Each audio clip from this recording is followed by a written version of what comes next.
0세부터 100세까지 모두 다 책 읽는 바울 책사랑방입니다. 오늘은 가슴을 훈훈하게 하는 날로 하면 어떤 낱말이 떠오르나요?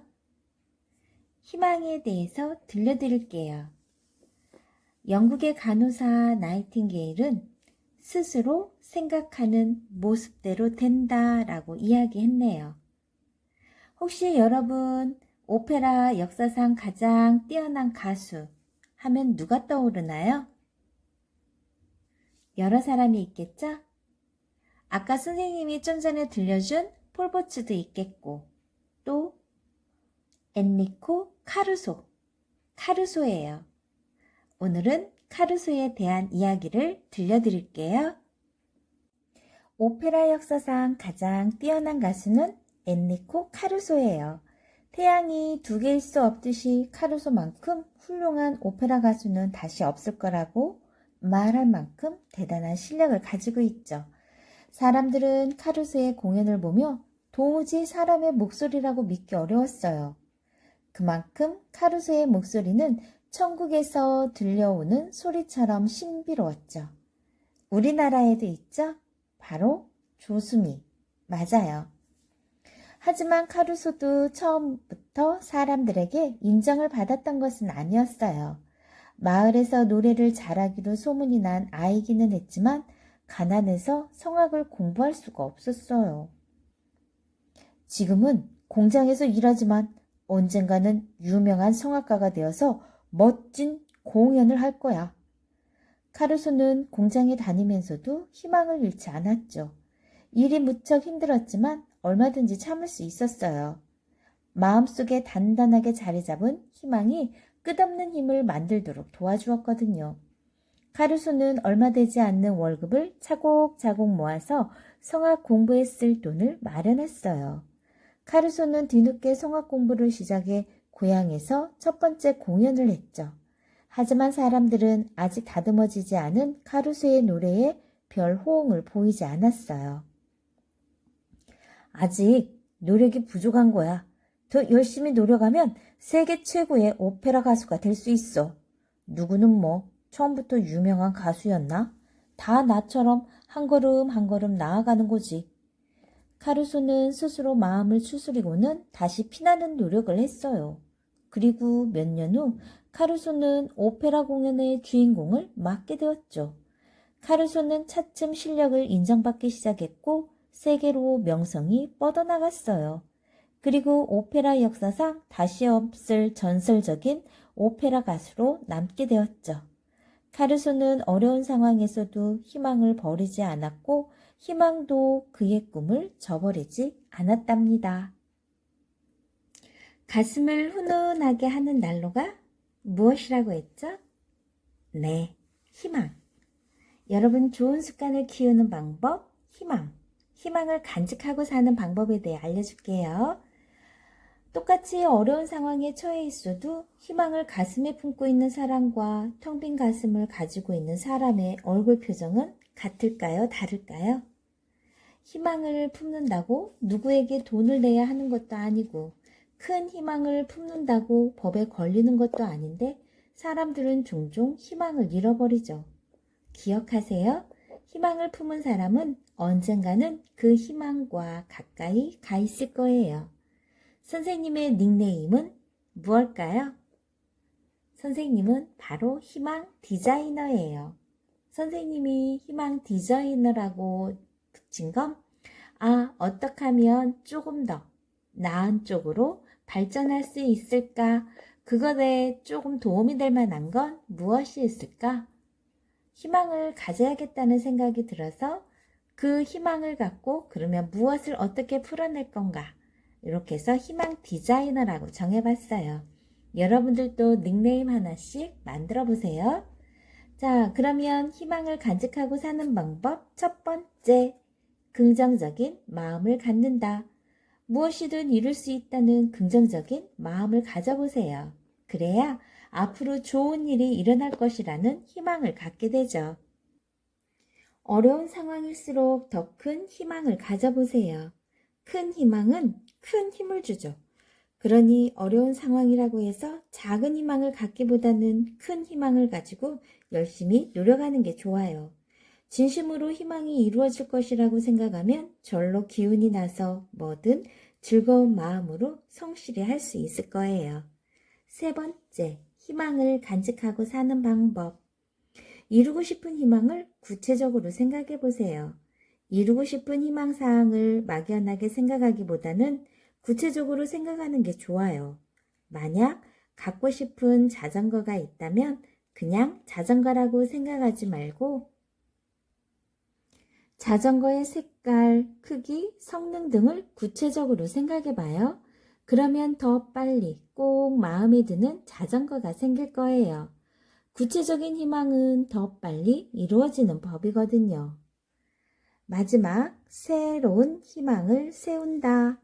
희망이 이루어졌다면 또 다른 희망을 세워보세요. 그렇게 늘 희망을 갖고 살아가는 습관을 들이면 아무리 힘든 때에도 마음이 훈훈해질 거예요.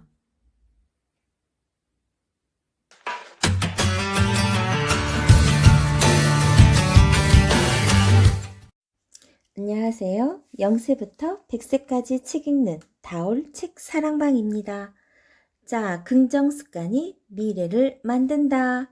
오늘은 28번째 세상을 살아가는 지혜를 익히는 시간에 대해서 엘빈 토플러에 대해서 이야기해 줄게요. 서머셋 mom은 프랑스의 소설가예요.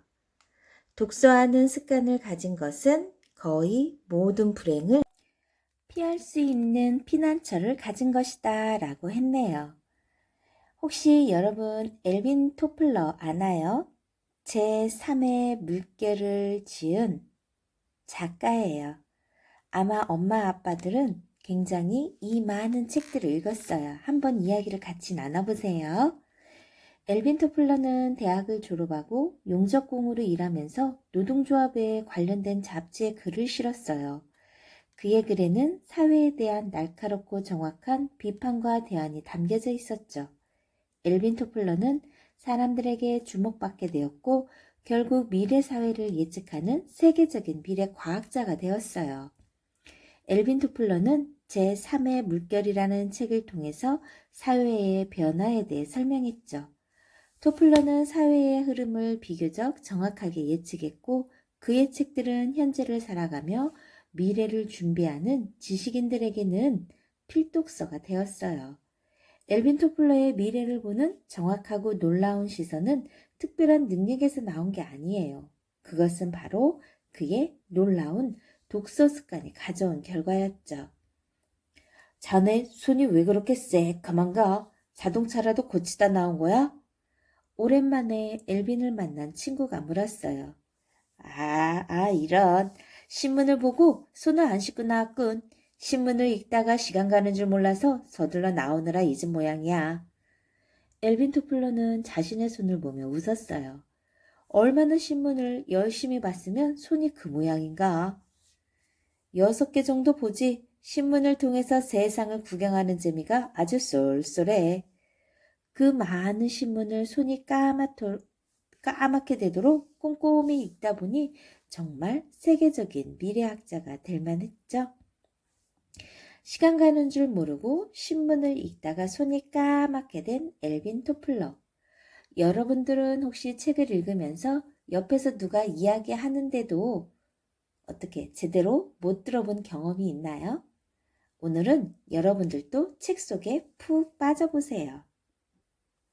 세상을 살아가는 지혜를 익히는 시간.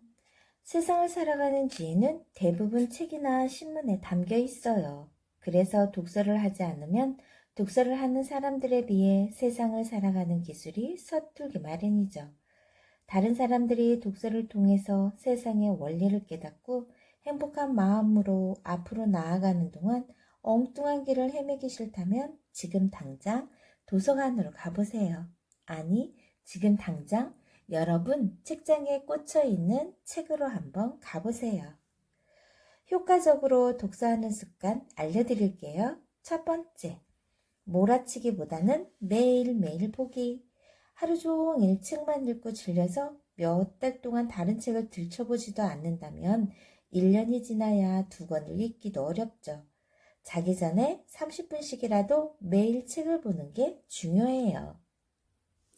그러면 책을 읽는 속도도 빨라지고 이해하는 속도도 빨라지죠. 하루에 30분씩 365일이 지나면 182.5시간 동안이나 책을 읽는 셈이에요. 그러면 꽤 많은 책을 읽을 수 있겠죠? 자, 두 번째, 재미있고 흥미로운 책부터 읽기. 처음부터 하품이 쏟아지는 어려운 책을 선택할 필요는 없어요. 뭐든 재미가 있어야 열심히 하게 되죠. 좋아하는 분야에 재미있는 책을 골라서 보세요. 책을 고르는 것도 독서 습관을 들이는 중요한 기술이에요. 세 번째, 다양한 분야의 책 읽기. 한 분야의 책을 읽는 것보다 다양한 분야의 책을 읽는 게 좋아요. 그래야 어떤 문제를 해결해야 할 일이 생겼을 때 다양한 시선으로 생각하고 올바른 판단을 내릴 수 있거든요. 자, 마지막으로 책을 효과적으로 독서하는 습관. 네 번째, 인상적이었던 부분 기록해두기. 인상적이었던 줄거리, 인물, 주제, 글귀 등을 정리해둬 보세요. 나중에 책 내용이 생각 안 날 때 적어놓은 것을 보면 많은 내용들이 생각날 거예요.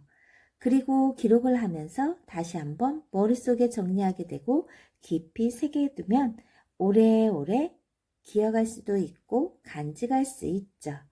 자, 다시 한번 해드릴게요. 효과적으로 독서하는 습관. 첫 번째, 몰아치기보다는 매일매일 조금씩 읽기.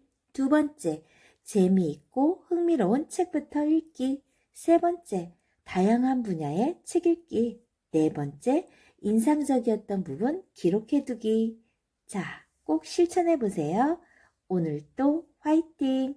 좋아요, 구독 꾹 눌러주면 계속해서 함께 할 수 있어요. 감사합니다.